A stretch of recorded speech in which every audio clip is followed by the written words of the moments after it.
Excursionistas y mochileros, ¿cuál es la cosa más extraña o escalofriante que han encontrado mientras caminaban por la montaña?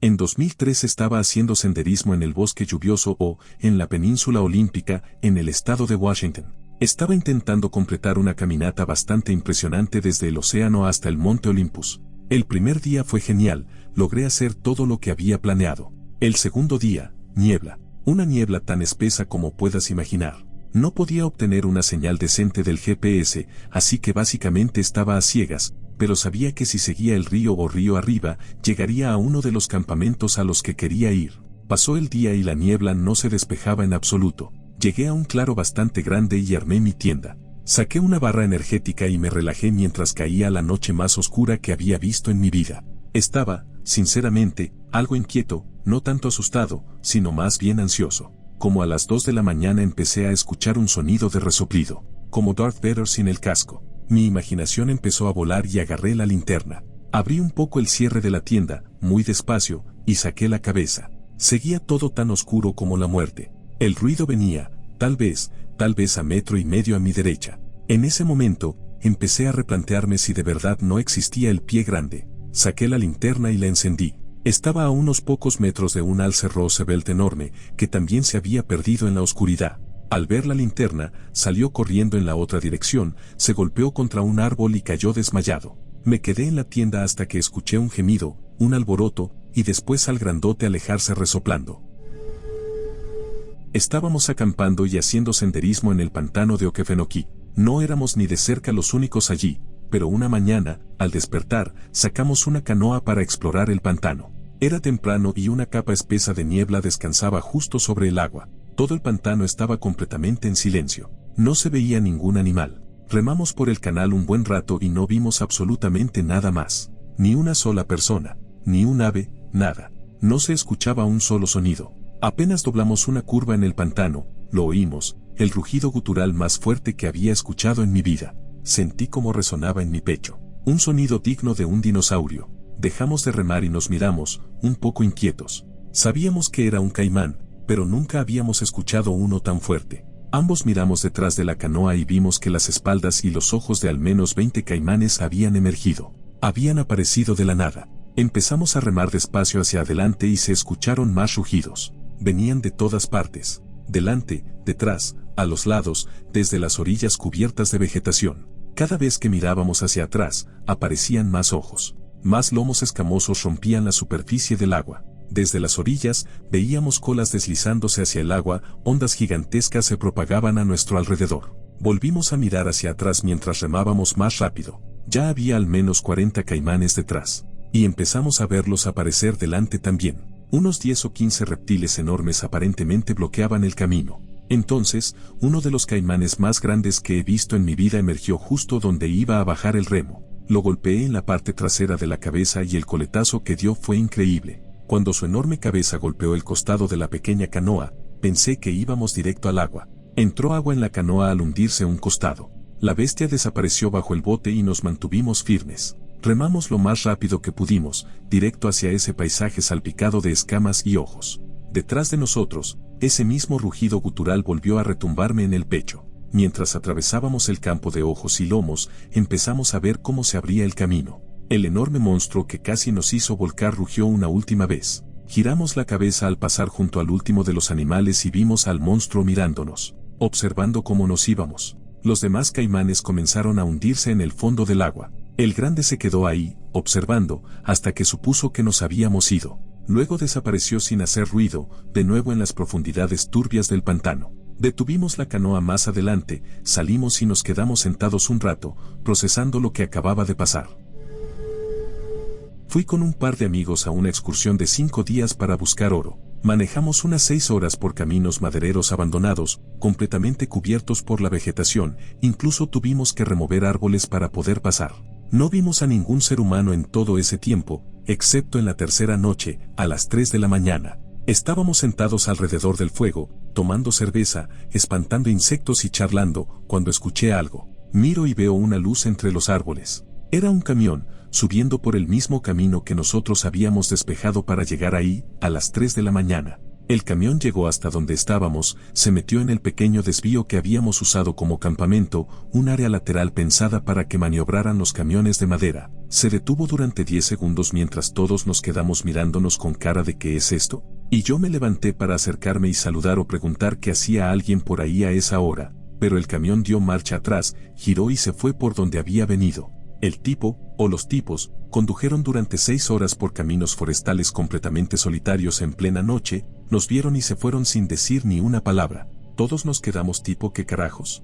Pensamos que quizás ese tipo planeaba matarnos mientras dormíamos. A la mañana siguiente recorrimos el camino de vuelta y no encontramos nada, no habían armado ningún campamento, nada, solo se fueron. Supusimos que probablemente habíamos acampado cerca de una plantación ilegal de marihuana de alguna banda, seguramente los House Angels, y vinieron a ver quién había aparecido por su zona, o tal vez estaban ahí para cosechar el cultivo en plena noche. Otra vez, manejando de noche por caminos madereros, tipo 4 de la mañana, tratando de encontrar un campamento que habíamos pasado. Tomamos un desvío equivocado y fuimos a parar directo a una operación de drogas que estaba levantando su cosecha. Doblamos una curva y de repente ¡bam!, luces y como 15 tipos mirándonos en medio del bosque, al final de esos caminos. Solo dimos la vuelta y nos largamos lo más rápido posible. Trabajo en actividades al aire libre y guío excursiones con regularidad. Una vez lideré un viaje hasta la cima del Monte Stringer, en Carolina del Norte. Es una subida exigente para llegar a la cima, que está a unos 10 kilómetros del camino más cercano. Estaba guiando a un grupo de 8 chicos de secundaria, junto con otro instructor. Acampamos en la cima de la montaña y era una noche hermosa, con luna llena. Los chicos y el otro instructor se fueron a dormir en sus tiendas. Yo decidí pasar la noche en una hamaca. Estaba muy metido en un libro que estaba leyendo, así que me quedé despierto hasta más o menos las 10:30 de la noche. Apagué mi linterna frontal para acomodarme a dormir. Todo a mi alrededor estaba bastante iluminado por la luna y, desde donde estaba, podía ver el sendero por el que habíamos subido a la cima. Me quedé acostado disfrutando del paisaje cuando noté algo moviéndose en el sendero. Como en esa zona es común ver osos, me puse alerta, pero a medida que se acercaba, me di cuenta de que era una persona. Estábamos en medio de la nada y alguien venía caminando por el sendero sin linterna ni equipo. Me quedé completamente inmóvil observando cómo esa persona se acercaba al campamento. Llegó a la cima, donde estábamos nosotros, y simplemente se detuvo. Vi cómo, lo que parecía ser un hombre, observaba nuestro campamento. Realmente solo podía ver su silueta. Se quedó ahí parado, lo que pareció ser media hora, aunque quizás fueron solo 10 minutos. Luego se giró, se sentó bajo un árbol mirando hacia nuestro campamento. Estaba sentado en una postura que me dejaba claro que no tenía intención de dormir. Solo se quedó ahí, observando el campamento. No tenía idea de qué hacer.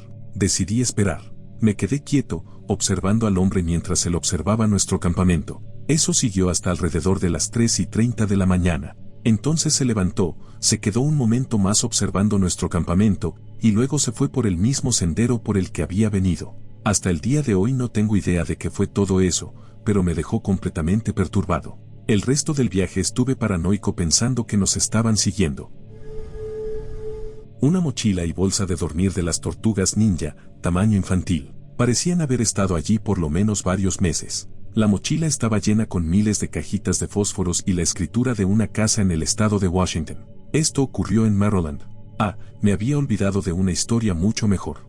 Estaba haciendo senderismo en el sur de Virginia y llegué a un refugio. En ese momento faltaba alrededor de una hora para el atardecer y ya había 2 excursionistas que habían armado su campamento y encendido una fogata. Así que decidí colgar mi tienda y preparar la cena. Nunca duermo en esos refugios raros. En algún momento noté que había un tipo en el rincón más alejado del refugio. Parecía estar sentado mirando hacia la pared, pero era difícil saberlo porque estaba en la sombra. No le di mucha importancia, tenía hambre. Así que estaba ahí comiendo mi asquerosa cena rehidratada mientras caía el sol.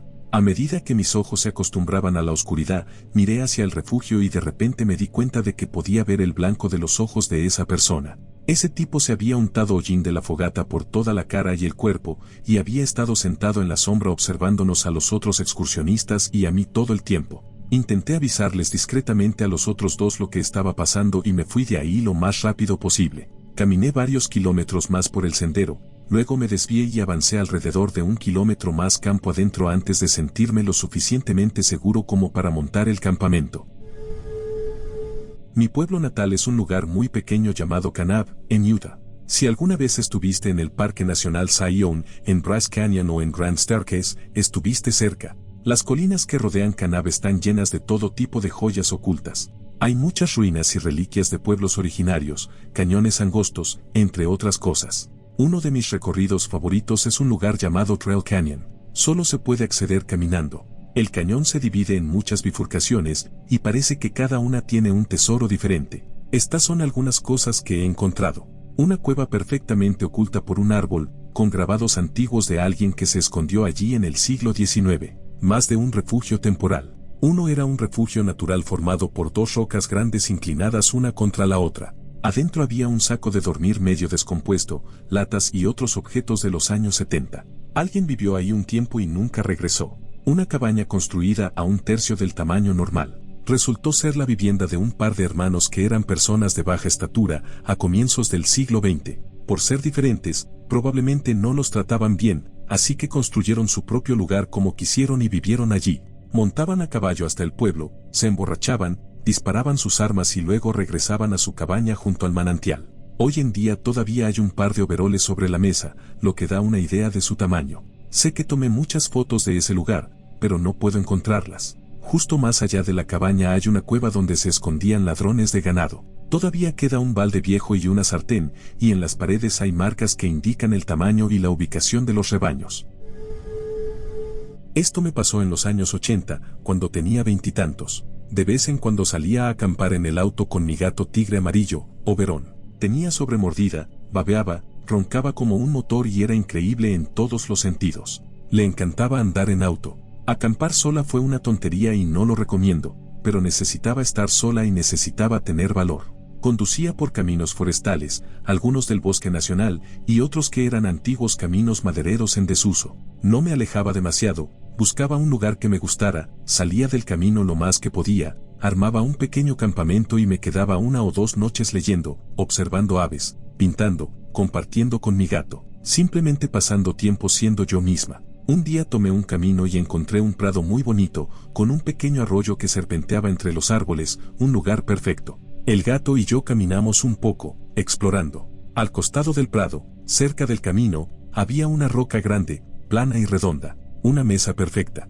Siempre llevaba buena comida y me gustaba un poco de elegancia. Coloqué un individual, una servilleta de tela, una botella cerrada de cerveza negra, mi sándwich aún envuelto en papel de aluminio sobre el plato, galletas y un cuenco con croquetas para Oberon. Él se había alejado un poco, así que fui a buscarlo. Entramos entre los árboles y paseamos un rato. Era un día precioso, cálido, soleado, con una brisa suave, y toda la zona era hermosa. No estuvimos fuera de la vista del auto ni de la roca por mucho tiempo, quizás 15 minutos. Levanté al gato y regresamos, con muchas ganas de almorzar. Cuando llegamos a la roca, todo había desaparecido. Alguien se había comido todo. El papel aluminio estaba hecho una bola, la botella de cerveza estaba vacía, con el destapador al lado, las galletas desaparecieron, el sándwich también, la servilleta estaba doblada con desgano, y el cuchillo descansaba sobre el plato. Fue un momento de mierda. Corrí al auto, metí a Oberon de un tirón, arranqué, di la vuelta y bajé la colina. Luego pensé, ¿y si quien se comió mi comida está escondido en el asiento trasero? Me detuve, con el corazón latiendo con fuerza, revisé atrás, todo estaba bien, y seguí camino de regreso al pueblo, a ver a mis amigos, que, comprensiblemente, se alteraron bastante con mi historia. Seguí acampando después de eso, pero me llevó un tiempo recuperar el valor. Este invierno pasado, fui a hacer senderismo con un amigo a una de las montañas más altas de los Adirondacks y acampamos allí durante la noche. Todo estuvo bien durante el primer día. Dormimos genial y nos despertamos temprano para regresar al área de estacionamiento. Mientras bajábamos por el sendero, mi amigo y yo notamos que alguien más había estado caminando por allí. Después de caminar alrededor de 1 kilómetro, me detuve al ver que mi nombre completo, nombre y apellido, estaba escrito en la nieve al costado del camino. Ni yo lo hice, ni tampoco mi amigo. Había nevado un poco durante la noche, así que si eso se hubiese escrito el día anterior, la nieve lo habría cubierto. Nos asustamos bastante y decidimos apurar el paso hasta llegar al auto para salir de ahí lo antes posible. Finalmente llegamos al área de estacionamiento y fui a firmar mi salida en el libro de registro. Cuando pasé la hoja donde había firmado mi entrada, vi que alguien había tachado toda mi información al punto de que ya no se podía leer nada. Nadie más había firmado en ese libro en los últimos 3 días, aparte de mí. No pienso volver a ese lugar. Viaje en canoa de un mes por el norte de Ontario. Un grupo de 8 personas remábamos hacia el sur desde nuestro punto de partida. Ya llevábamos unas 2 semanas de travesía, a cientos de kilómetros de cualquier camino de acceso, usando senderos de porteo que no habían sido mantenidos y mapas que tenían al menos 10 años de antigüedad. Al rodear una curva en un lago poco profundo, vimos una cruz enorme en la orilla, con la pintura blanca descascarada. Un poco perturbados, seguimos adelante hasta que encontramos un pequeño pueblo y una iglesia en la orilla, aproximadamente 1 kilómetro más adelante. Como era mediodía, decidimos almorzar y explorar la zona. La iglesia estaba en un estado sorprendentemente bueno, a pesar de los montones de excremento de murciélago. Al recorrer el lugar, descubrimos una mina sellada con tablas y rieles que descendían bajo tierra. Las casas del pueblo estaban en ruinas, con los segundos pisos derrumbados sobre los primeros y estos colapsados hacia los sótanos. Uno de los sótanos contenía cadáveres de ciervos y huesos. Por los objetos que encontramos en el área, latas de refresco muy antiguas, latas de tabaco, dedujimos que el pueblo había sido abandonado en los años 50 o 60. No encontramos ningún camino de acceso en varios kilómetros a la redonda. Decidimos alejarnos lo más posible de ese lugar antes de acampar.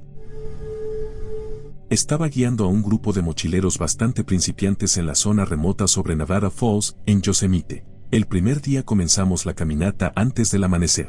Mientras subíamos las escaleras hacia Nevada Falls, vi una tienda de campaña en una especie de rincón extraño en una curva, con vista directa a las cascadas. Se supone que debes acampar a por lo menos 60 metros de cualquier fuente de agua, y esta tienda estaba literalmente a menos de 1 metro del sendero, así que fue bastante raro. Pensé en mencionárselo al guardaparques cuando llegáramos a Little Yosemite Valley, pero justo no estaba cuando pasamos por el campamento, así que ya íbamos por la mitad del trayecto cuando la mayoría de la gente apenas empezaba a levantar su campamento. Mientras avanzábamos por el sendero que cruza al otro lado del río Merced, un tipo se nos acercó por detrás a buen ritmo.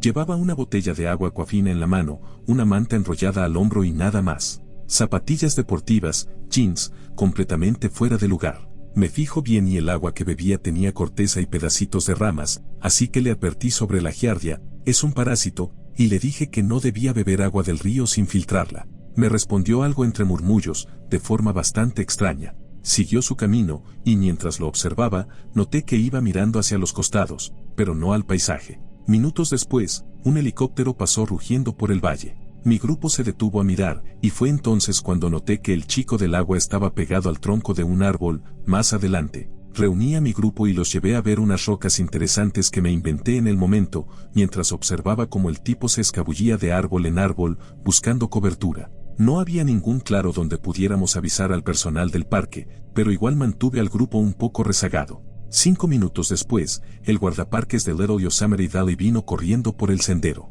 Solo señalé hacia adelante y dije, está a unos 180 metros, probablemente debajo de un árbol. El guardaparques jadeó un gracias y, momentos después, ya tenía al tipo esposado con bridas. Nunca supe toda la historia, pero al regresar varios días después y cruzarnos con el mismo guardaparques, nos enteramos de que acampar cerca del agua era lo menos preocupante. Mencionaron las palabras robo a un banco, arma robada y drogas. Así que, adiós al valle.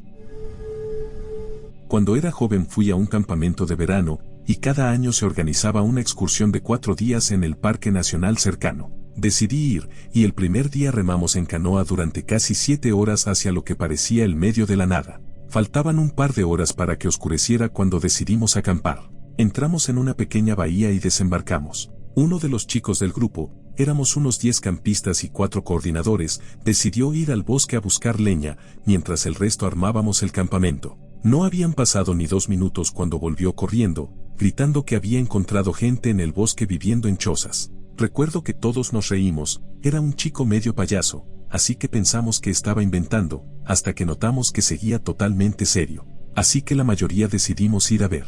Avanzamos lentamente por el bosque denso, y a menos de 60 metros del campamento había un claro con gente caminando por ahí.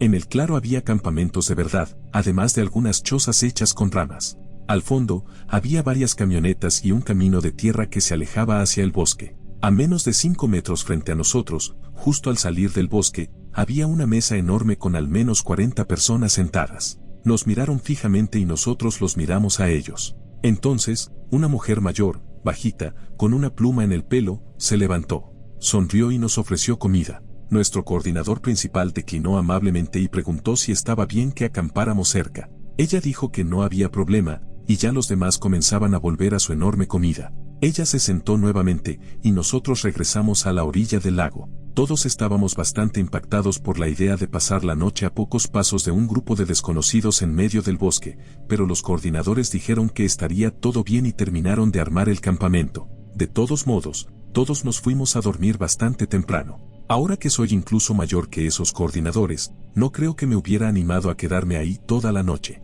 A la mañana siguiente nos levantamos muy temprano y empezamos a prepararnos para irnos. De pronto, una voz salió del bosque. Era la mujer mayor de la mesa, que se acercó y preguntó si alguno de nosotros había visto a su esposo. Ninguno de nosotros sabía quién era su esposo ni cómo lucía, y considerando que habíamos interactuado con esa gente por menos de un minuto, fue muy raro que viniera a preguntarnos por él. Además, y lo juro totalmente, llevaba un cuchillo enorme en la mano. Recuerdo que todos nos quedamos muy quietos, y uno de los coordinadores le dijo que no lo habíamos visto. Ella se dio vuelta y se fue, y nosotros salimos de ahí lo más rápido que pudimos. No fue hasta que llegamos al siguiente lago que el coordinador en mi canoa se relajó y reconoció lo perturbador que había sido todo eso. Y como si eso no fuera suficiente, la última noche del viaje me desperté en plena oscuridad para ir al baño. Salí de la tienda que compartíamos los 10 chicos para orinar. Cuando era chico solía despertarme seguido por eso, pero era la primera vez que me pasaba en ese viaje.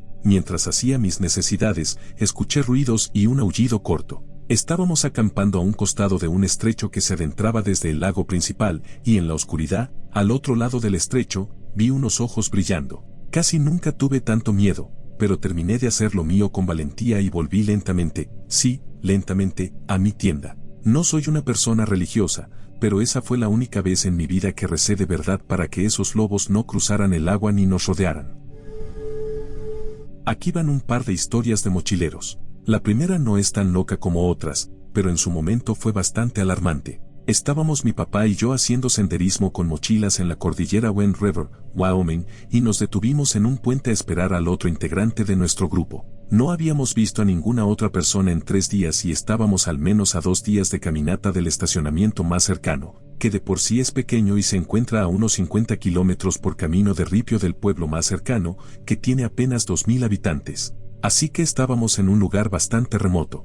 Estábamos sentados charlando y lanzando piedras al río cuando algo se movió entre los arbustos, a unos 30 metros. Miré bien y vi la cara de un tipo agazapado, claramente intentando quedarse quieto mientras nos observaba. Le señalé a mi papá disimuladamente. Ambos estábamos preocupados, pero decidimos esperar a que llegara nuestro amigo con la esperanza de que este tipo se fuera. No lo hizo. Después de unos 10 minutos, decidimos avanzar por el sendero, que pasaba más cerca de donde estaba, aunque él seguía a unos 15 metros del camino. La ansiedad de saber que había un tipo ahí agachado mirándonos era demasiado. Sacamos nuestros piolets, herramienta de senderismo, y los llevamos al costado mientras caminábamos. A medida que nos acercábamos, el tipo se levantó y empezó a caminar hacia nosotros. Ansiedad al máximo, por supuesto. Cuando ya estaba más cerca, nos dimos cuenta de que era un chico de unos 18 años. Dijo: «Perdón, chicos, estaba tratando de asustar a mis amigos y los confundí con ellos», y se fue del lugar.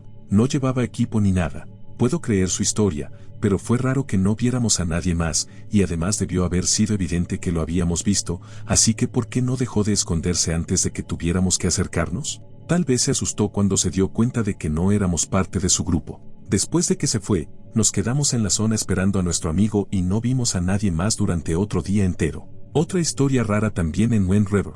Desde lejos vimos a un tipo con aspecto rudo, una barba enorme y ropa hecha trizas, guiando un grupo de 15 cabras. Estaba pescando solo con un anzuelo y una línea, y las cabras lo seguían a todos lados. Más tarde nos cruzamos con él y nos dijo que llevaba 2 semanas haciendo senderismo. Sonaba poco creíble, por su aspecto y por el hecho de que tenía tantas cabras. Supusimos que vivía en esa zona remota.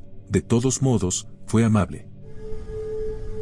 Esto ocurrió a mediados de los años 80. Mis amigos y yo, que éramos 4 en total, solíamos hacer muchas caminatas por las cascadas en Oregón. Mientras que el 99% de los excursionistas se mantenía en los senderos, nosotros planificábamos rutas fuera de lo común para descubrir zonas que casi nadie había visto. Planeábamos el viaje, tomábamos un sendero hasta la zona general y desde ahí nos adentrábamos hacia el lugar que queríamos explorar, a veces caminando 1 o 2 días más, dependiendo de lo difícil del terreno. Nuestro último viaje comenzó de manera bastante normal.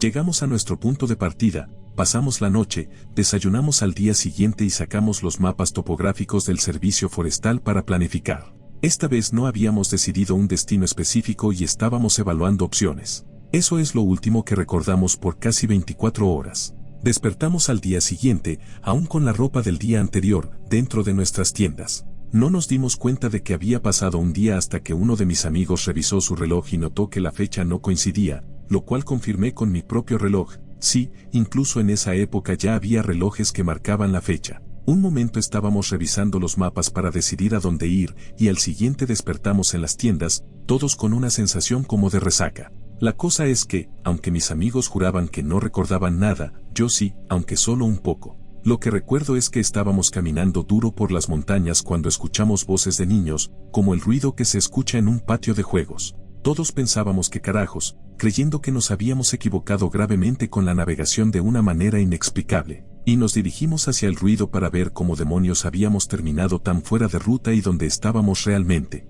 Salimos de la línea de árboles hacia un claro, donde había varios edificios bajos, del tipo que recuerda a las construcciones del ejército de Estados Unidos. Simples, utilitarios, feos, verdes. Alrededor de los edificios, asumo que todo alrededor, aunque no lo sé, había una reja de metal de alta resistencia, no del tipo común, sino industrial. Cerca de donde estábamos había un gran asfalto, donde corrían niños y donde un grupo mixto de adultos y chicos jugaba un partido de básquet. Era, efectivamente, una especie de patio de juegos, dentro de lo que parecía un complejo militar. En medio de la nada, en lo profundo de las montañas, y que no figuraba en ningún mapa. Recuerdo que uno de los adultos levantó la vista, y todo fue quedando en silencio mientras el grupo entero de adultos y niños notaba poco a poco a los 4 excursionistas boquiabiertos del otro lado de la reja, y luego nada. Eso fue todo hasta que desperté en una de nuestras tiendas al día siguiente. Como dije, mis amigos no recordaban nada, y apenas se dieron cuenta de que habían perdido un día,